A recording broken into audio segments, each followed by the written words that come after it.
뉴스 읽어드립니다. 오늘의 뉴스를 10분 만에 정리해드립니다. 오늘은 2024년 4월 2일 화요일입니다. 미국과 한국의 주요 뉴스를 읽어드립니다. 지난해 상당수 한인들이 코로나19에 감염돼 목숨을 잃은 것으로 집계됐습니다. 연방질병통제예방센터는 지난 2023년 한 해 동안 코로나19로 인한 한인 사망자는 미국 전역에서 128명으로 잠정 집계됐다고 밝혔습니다. 이는 2022년과 비교해서는 65.9% 줄어든 수치입니다. 코로나19로 인한 한인 사망자는 팬데믹이 시작된 지난 2020년 1159명으로 최다를 기록했으며 이어 2021년 836명, 2022년 잠정치 375명, 2023년 잠정치 128명으로 감소세를 이어갔습니다. 지난해 한인 사망자의 경우 모두 65세 이상으로 잠정 조사됐습니다. 남성 65명, 여성 63명으로 남녀 비율은 비슷한 것으로 나타났습니다. 도널드 트럼프 전 대통령이 어제 뉴욕 법원에 1억 7,500만 달러 규모의 공탁금을 납부했습니다. 트럼프 전 대통령은 앞서 뉴욕 법원이 부과한 자산 부풀리기 사기 혐의 4억 5,400만 달러 벌금 판결에 항소하기 위해 같은 액수를 법원에 공탁해야 했습니다. 하지만 법원은 막판에 공탁금을 이 액수로 깎아주고 납부할 기간으로 10일을 허락했습니다.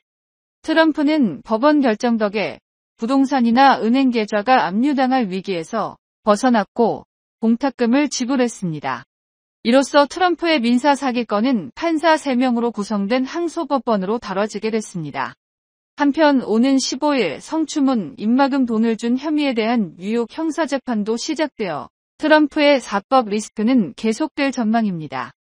다만 선거 결과 뒤집기 시도 등 다른 형사건들은 재판이 지연되고 있어 11월 선거 전까지 재판이 열리지 않을 가능성이 높다고 전문가들은 내다봤습니다. 도널드 트럼프 전 대통령이 오는 11월 미 대선에서 당선된다면 유색인종이 아닌 백인을 대상으로 반차별에 초점을 둔 차별금지법을 추진할 계획이라고 악시오스가 보도했습니다. 악시오스는 또 트럼프 전 대통령 재집권 시 법무부가 백인을 우대하는 인종차별을 막기 위해 고안된 연방정부와 기업의 프로그램을 폐지하거나 뒤집는 정책을 추진할 계획이라고 전했습니다. 또 트럼프 행정부 시절 백악관 선임 보좌관을 지낸 스티븐 밀러 등 측근들이 그동안 소송 등을 통해 이 같은 변화를 위한 법적 토대를 마련해왔으며 일부는 이미 성공을 거두기도 했다고 설명했습니다. 스티브 밀러는 반이민주의자이자 백인 우월주의자로 분류되는 보수 단체 아메리카 퍼스트 리걸을 설립, 운영하고 있습니다. 실제 아메리칸 퍼스트 리걸은 코로나19 대유행 시기인 2021년에도 백인 식당 소유주에 대한 차별이라며 여성과 소수인종 식당 사장들을 위한 290억 달러 규모의 지원금을 막으려 소송을 제기해 승소했습니다. 오는 6월 대통령 선거와 국회의원 총선거 그리고 지방선거를 동시에 치르는 멕시코에서 선거에 출마한 후보들이 잇따라 피살되고 있습니다. 당국은 범행이 대체로 자신들의 활동을 제약받기를 원하지 않는 갱단원들에 의해 저질러지는 것으로 판단했습니다. 살인범들은 즉각적으로 붙잡는 경우는 상당히 드물지만 현지에서는 대체로 멕시코 마약 밀매 카르텔이 개입된 사건으로 보고 있습니다. 멕시코 카르텔은 사업가나 지방 정부 관리 등을 상대로 보호금 명목의 돈을 뜯어내는데 보안 강화로 이를 막으려는 시장과 시장 후보에 대해 암살 시도를 서슴지 않는다고 현지 언론들은 지적했습니다. 멕시코 싱크탱크 선거연구소는 지난해 6월부터 현재까지 선거 폭력 사건으로 현직 시장과 후보 등 52명이 살해됐다고 밝혔습니다. LA에 기반을 둔 중국계 건축자재 기업 JM 이글 이오는 4월 25일부터 28일까지 LA 윌셔 컨트리 클럽에서 개최되는 LPGA 투어 JM 이글 챔피언십 대회를 타이틀 스폰서한다고 밝혔습니다. 이번 대회는 올해 총 상금을 375만 달러로 늘리면서 비메이저 대회로는 가장 큰 상금을 수여합니다. 티켓 구입은 웹사이트 jmeaglacchampionship.com에서 구입할 수 있습니다. 한국 뉴스입니다. 윤석열 대통령이 병원을 떠난 전공의들을 직접 만나고 싶다고 밝혔습니다.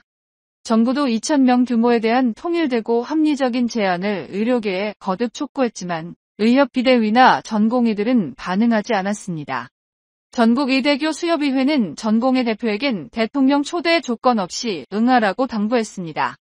대통령실은 담화의 핵심이 숫자에 매몰되지 않고 대화를 하겠다는 거라며 그래서 전공의들에게 대화를 제안했다고 설명했습니다. 한편 전공의협의회는 아직 반응을 내놓지 않았고 의사협회는 일단 기다려달라고 밝혔습니다. 22대 총선 재외국민 투표율이 50%를 넘어서며 총선 사상 역대 최고치를 기록했습니다. 중앙선거관리위원회가 발표한 이래 선거관리 상황에 따르면 대외투표 진행 5일차 투표 현황에서 누적 투표자 수는 82,915명으로 56%의 투표율을 기록했습니다. 최종 투표율은 더 높아질 것으로 전망됐습니다. 공관별 재외선거 유권자는 일본 대사관 9,122명 다음으로 LA 총영사관 6,736명을 기록했고 투표율도 총선 기준 역대 최고를 기록할 것으로 전망됐습니다.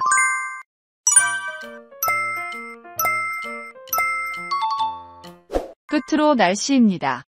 남부 캘리포니아 맑은 날씨 보이겠습니다. LA와 오렌지 카운티는 낮 최고 기온은 74도, 밤 최저 기온은 53도 예상됩니다. 벨리와 일랜드 엠파이어 지역 낮 최고 기온은 80도, 밤 최저 기온은 46도 전망됩니다. 해안가 지역은 낮 최고 기온 64도, 밤 최저 기온 49도 예상됩니다. 산간 지역 낮 최고 기온은 51도, 밤 최저 기온은 26도, 사막 지역은 낮 최고 기온은 72도, 밤 최저 기온은 43도 전망됩니다. 오늘의 뉴스 읽어드렸습니다. 고맙습니다.